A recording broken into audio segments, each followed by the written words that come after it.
नमस्कार दोस्तों, मेरा नाम है मनचंद्र। ब्रह्मांड सिद्धेश्वर में आप सभी का स्वागत है। आज के इस वीडियो में हम चर्चा करेंगे वृश्चिक राशि का मार्च 2024 का संपूर्ण राशिफल। कैसे होंगे ग्रह योग, कैसे होंगे ग्रहों के राशिअंतर और वो आपके राशि पर किस प्रकार से प्रभाव करने वाले हैं, कौन से निर्णय आपको लेने हैं, कौन से निर्णय आपको डालने हैं, आपके जीवन का ऐसा कौन सा क्षेत्र है जो कि सबसे ज्यादा प्रभावित होने वाला है, सभी के बारे में डिटेल में चर्चा इस वीडियो में हम करने वाले हैं। अपना जो चैनल है ब्रह्मांड सिद्धि एस्ट्रो, इस चैनल पर मेष राशि से लेकर मीन राशि तक की जो सभी 12 राशियां हैं, इन सभी 12 राशियों का मार्च 2024 का राशिफल क्या होगा, इस विषय पर वीडियो अपलोड हो रहे हैं। आप उसका आनंद जरूर लीजिए। तो आज के इस वीडियो में हम चर्चा करेंगे वृश्चिक राशि के बारे में। सबसे पहले हम चर्चा करेंगे कि आपका जो स्वास्थ्य है, मानसिक या फिर शारीरिक, वो किस तरह का होगा। तो आपके राशि का जो स्वामी है मंगल, जो कि आपके तृतीय भाव में भ्रमण कर रहा है और दिनांक 16 तारीख के बाद ये जो मंगल है ये आपके चतुर्थ भाव में भ्रमण करेगा। अब ये जो मंगल है आपका षष्ठेश भी है। उसी प्रकार आपके राशि का जो अष्टमेश है बुध, जो कि आपके राशि के लिए सबसे महत्वपूर्ण ग्रह है। हालांकि जो बुध ग्रह है वो आपके राशि का नंबर 1 का अशुभ ग्रह माना जाता है, क्योंकि यह मंगल का शत्रु ग्रह भी है। उसी प्रकार ये अष्टमेश भी है। अब ये जो बुध ग्रह है, ये बुध ग्रह आपके चतुर्थ भाव में भ्रमण कर रहा है। 8 तारीख के बाद यह आपके पंचम भाव में भ्रमण करेगा और 26 तारीख के बाद यह जो बुध ग्रह है, यह बुध ग्रह आपके षष्ठ भाव में मेष राशि में भ्रमण करेगा। तो कुल मिला के देखा जाए तो बहुत बड़ी आपको जो स्वास्थ्य के बारे में तकलीफ इस महीने में देखने नहीं मिलेगा। हालांकि पिछले महीने में आपने देखा होगा कि आपका घूमना फिरना ज़्यादा हुआ था, ट्रैवलिंग ज़्यादा हुई थी, आपने बहुत सारे काम जो हाथ में लिए थे। इस महीने के करीबन 16-17 तारीख तक ये जो सिलसिला है वो चलता रहेगा। मतलब आप बहुत ज़्यादा व्यस्त रहोगे। उसके बाद का जो समय है उसमें आप थोड़ा घर पर रहना पसंद करोगे, आराम करना पसंद करोगे और वो आराम आपको मिलेगा भी। तो कुल मिला के देखा जाए तो स्वास्थ्य से रिलेटेड किसी भी प्रकार के बड़े स्ट्रेस, टेंशन, कॉम्प्लिकेशन या फिर फिजिकल लेवल पर ज़्यादा प्रॉब्लम देखे नहीं जाएंगे, जो कि बहुत ही अच्छी बात होगी। इसके बाद हम चर्चा करेंगे कि आपका जो आर्थिक स्तर है वो किस प्रकार का होगा। जैसे कि आपके राशि के लिए 2, 5, 8, 11 ये जो महत्वपूर्ण आर्थिक स्थान है, इसके जो अधिपति है वो बुध और गुरु है। तो बुध ग्रह के बारे में जैसे मैंने कहा, ये जो बुध ग्रह है, ये बुध ग्रह आपके चतुर्थ भाव में भ्रमण कर रहा है। 8 तारीख के बाद पंचम भाव में और 26 तारीख के बाद ये जो बुध है ये आपके षष्ठ भाव में भ्रमण करेगा। उसी प्रकार गुरु जो ग्रह है यह आपके षष्ठ भाव में भ्रमण कर रहा है। हालांकि यह अभी मार्गीय हो चुका है, लेकिन मोटे तौर पर अगर देखा जाए तो यह जो बुध है, जो कि आपका लाभेश है और आपका अष्टमेश है, तो जो भी आपने काम किया है या फिर काम कर रहे हो उसके जो आपको आउटपुट है वो काफ़ी अच्छे मिलेंगे, उससे धन काफ़ी अच्छा मिलेगा। लेकिन आपको जो गुरु है, जो कि आपके राशि का सबसे महत्वपूर्ण ग्रह माना जाता है, ये आपका धनेश भी है और आपका पंचमेश भी है। तो जो सेविंग्स होना जिसे हम कहते हैं वो, हालांकि पिछले कई महीने से आपने देखा होगा कि सेविंग्स के मामले में जो प्रॉब्लम है वो ज़्यादा दिखाई दे रहे हैं। अब इस महीने में भी जो बात है उसी प्रकार से देखी जाएगी। थोड़ा सा आपकी जो स्पेंडिंग है उस पर थोड़ा सा कंट्रोल करना आवश्यक होगा। अगर स्पेंडिंग ज़्यादा करते हो तो आपके पास जो धन है वो बचना करीबन कठिन हो जाएगा। ध्यान रखिए, क्योंकि ये जो बुध है, इस महीने के बुध ग्रह भी जो है वो इस महीने के अंत में आपके षष्ठ भाव में ही भ्रमण कर रहा है, जहाँ पर गुरु भ्रमण कर रहा है। और जो षष्ठ भाव है वो शुभ फलदायी माना नहीं जाता। तो इस महीने में आपको थोड़ा सा कसकर, थोड़ा आपको खुद पर कंट्रोल करना आवश्यक होगा, क्योंकि पैसे जो है वो ज़्यादा खर्च हो सकते हैं। इसके बाद हम चर्चा करेंगे कि पारिवारिक जो सुख है वो किस प्रकार का होगा। तो आपके राशि का जो चतुर्थ शनि, जो कि चतुर्थ भाव में ही भ्रमण कर रहा है, उसी प्रकार आपके राशि के चतुर्थ भाव में शुक्र और मंगल जो ग्रह है वो भी आ रहे हैं। 8 तारीख के बाद मंगल आएगा, उसके बाद 8 तारीख के बाद शुक्र आ जाएगा और उसके बाद जो मंगल है वो 16 तारीख को आ जाएगा। तो कुल मिला के देखा जाए तो पारिवारिक सुख या फिर घर का जो सुख जैसे हम कहते हैं वो काफ़ी अच्छा देखा जाएगा। हालांकि मंगल और शनि दोनों ग्रह जो है वो आपके चतुर्थ भाव में ही आ रहे हैं। तो खास करके इस महीने में या फिर मार्च महीने में या फिर अप्रैल के करीबन 16-17 तारीख तक आपको किसी भी प्रकार का, अगर आप वास्तु के बारे में कोई काम करना चाहते हो, रेमेडी करना चाहते हो, वास्तु के बारे में नई वास्तु लेना, जो भी बात है वो 1 महीने तक नहीं करना, क्योंकि आपकी जो अंदाज है वो चूक सकते हैं। उसी प्रकार घर के जो लोग हैं उनमें छोटी मोटी बातों को लेकर तकरार हो सकती है। लेकिन यहाँ पर एक बात है जो कि काफ़ी अच्छी देखी जाएगी, आपके द्वारा घर में किसी न किसी प्रकार नई वस्तु, लग्जरियस आइटम आ सकता है, क्योंकि जो शुक्र है वो आपके चतुर्थ भाव में भ्रमण कर रहा है। तो कुल मिला के देखा जाए तो मिला जुला जो भाव है वो पारिवारिक सुख में देखा जाएगा। इसके बाद हम चर्चा करेंगे लव लाइफ के बारे में कि आपकी जो लव लाइफ है वो किस प्रकार की होगी। आपके राशि का जो पंचमेश है गुरु, जो कि आपके षष्ठ भाव में भ्रमण कर रहा है, और आपके पंचम भाव में रवि और रवि, राहु, बुध और नेपच्यून भी आ रहे हैं। अब यहाँ पर 2-3 बातें जिस पर ध्यान देना आवश्यक है। आपने देखा होगा लव लाइफ के बारे में पिछले करीबन कई महीनों से आपकी जो लव लाइफ है वो ठीक नहीं चल रही है। आपके रिलेशनशिप में जो व्यक्ति है उनके साथ छोटी मोटी बातों को लेकर तकरार होना, उनके साथ रिलेशन मेंटेन नहीं होना, इस प्रकार के अनुभव आपने देखे होंगे। तो आपको इस महीने में और थोड़ा चौकन्ना रहना होगा, क्योंकि आपके पंचम भाव में राहु भी आ चुका है, वहां पर रवि भी आ जाएगा, और जो बुध है जो कि आपके राशि का अशुभ ग्रह है। तो जो बातें हैं वो और ज्यादा स्ट्रेसफुल इस महीने में दिखाई दे सकती है।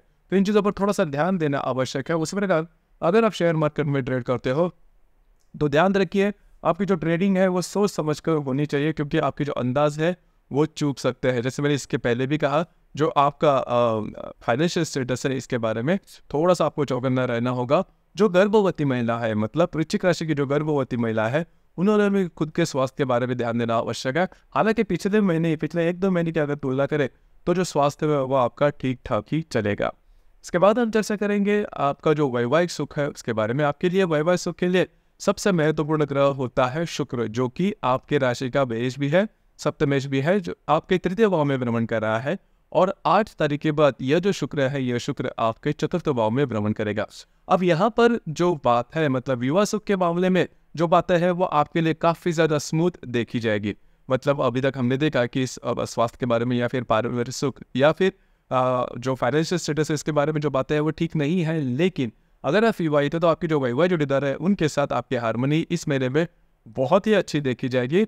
मतलब पिछले 3-4 महीने में जो बातें थोड़े स्ट्रेसफुल थी, इस महीने में काफी अच्छी देखी जाएगी। तो विवाह सुख के मामले में ये जो संपूर्ण महीना है वो आपके लिए शुभफलदायी साबित होगा।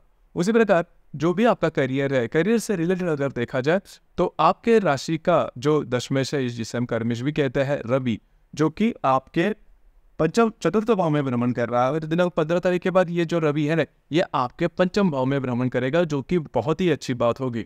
तो जो भी आपका कार्य क्षेत्र है उससे रिलेटेड कुछ अच्छी बातें बेटर अपनी हो सकती है।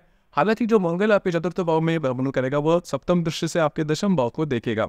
तो जहां पर आप काम करते हो, नौकरी करते हो या फिर व्यवसाय करते हो, वहां पर के जो लोग होंगे उनके साथ छोटी मोटी बातों को लेकर दिक्कतों का सामना करना पड़ सकता है। लेकिन जो बातें हैं वो काफी ज्यादा एक्सटेंड तक नहीं पहुंचेगी, तो बिल्कुल भी चिंता ना करें। लेकिन जो मैंने बात की कि आपको इस महीने में जो बातें हैं आपके करियर से रिलेटेड छोटे मोटे अगर कोई प्रॉब्लम रहेंगे तो वो पूरी तरह से नॉर्मल होते हुए नजर आएंगे। आप में जो कॉन्फिडेंस है वो काफी अच्छा देखा जाएगा।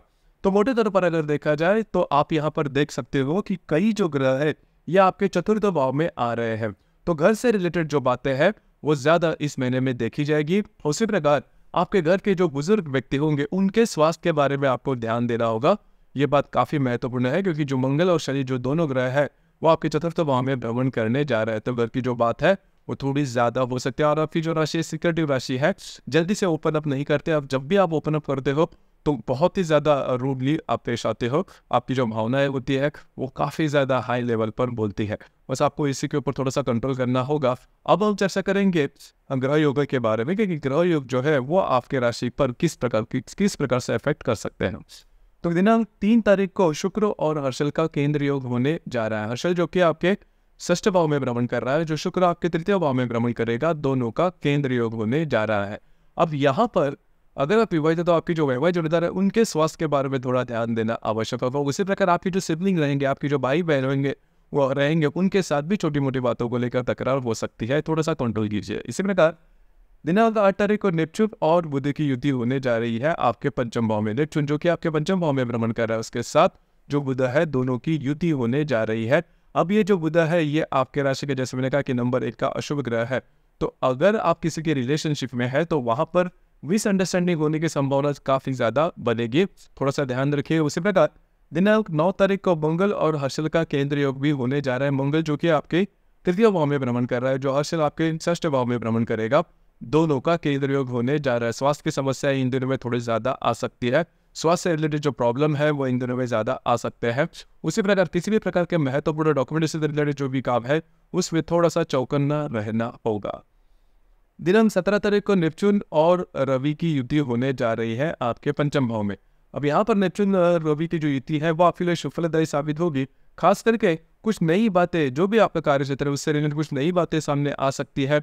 उसी प्रकार खास करके जो विद्यार्थी वर्ग है उनके लिए भी ये जो रवि नेपच्यून की युति है वो शुभ फलदायी साबित होगी। अगर आप किसी स्टेज से रिलेट करते हो तो भी ये जो रवि नेपच्यून की जो युति है वो आपके लिए शुभ फलदायी साबित होगी। कुछ अच्छे इंट्यूशंस वगैरह इन दिनों में आपको अच्छे आ सकते हैं। इसी प्रकार दिनांक 19 तारीख को राहु और बुध की युति होने जा रही है आपके पंचम भाव में।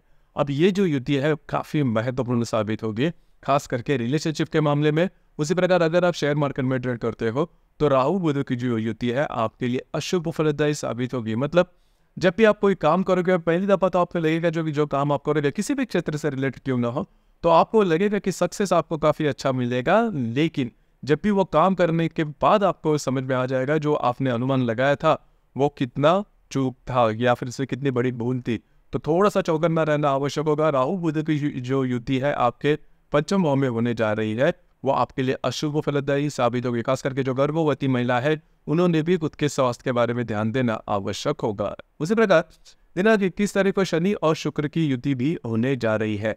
अभी ये जो शनि शुक्र की युति है वो आपके चतुर्थ भाव में होने जा रही है, तो खास करके आपके घर के जो बड़े बुजुर्ग रहेंगे उनके स्वास्थ्य के बारे में थोड़ा ध्यान देना होगा। हालांकि ये जो युति है वो काफ़ी मायनों में इफेक्ट नहीं करेगी। आपके जो वैवाहिक जोड़ीदार है उनके साथ जो आपके रिलेशनशिप है वो काफ़ी अच्छे देखे जाएगा, उनके साथ कहीं बाहर घूमना फिरना भी हो सकता है। उसी प्रकार इस महीने की जो अमावस है वो आपके पंचम भाव में होने जा रही है दिनांक 10 तारीख को, और जो पूर्णिमा है वो होली पूर्णिमा है। तो होली पूर्णिमा तो वैसे देखा जाए तो त्यौहार होता है, अच्छी बात है, लेकिन अमावस्या और पूर्णिमा के दिन रविचंद्र का जो आकर्षण होता है पृथ्वी के प्रति वो काफ़ी ज़्यादा पाया जाता है। इस वजह से हम बहुत ज़्यादा इमोशनल हो जाते हैं और इमोशन के चलते हम गलत निर्णय लेने की संभावना काफ़ी ज़्यादा बनती है। तो ध्यान रखिए अमावस्या और पूर्णिमा के दिन किसी भी प्रकार के महत्वपूर्ण निर्णय बिल्कुल भी नहीं लेना। उसी प्रकार इस महीने में जो अमावस्या आपके पंचम भाव में होने जा रही है तो जो गर्भवती महिला है उन्होंने थोड़ा सा ध्यान रखना आवश्यक है। 10 तारीख के इर्द गिर्द थोड़ा सा अपनी सेहत के बारे में ध्यान देना आवश्यक होगा। तो दोस्तों ये था वृश्चिक राशि का मार्च 2024 का संपूर्ण राशिफल। आपको ये राशिफल कैसे लगा, आपने किस प्रकार से अनुभव किया, नीचे कमेंट बॉक्स में जरूर कमेंट करना, और अपना जो चैनल है ब्रह्मांड सिद्धि एस्ट्रो इसे भी लाइक शेयर और सब्सक्राइब जरूर करेगा। धन्यवाद।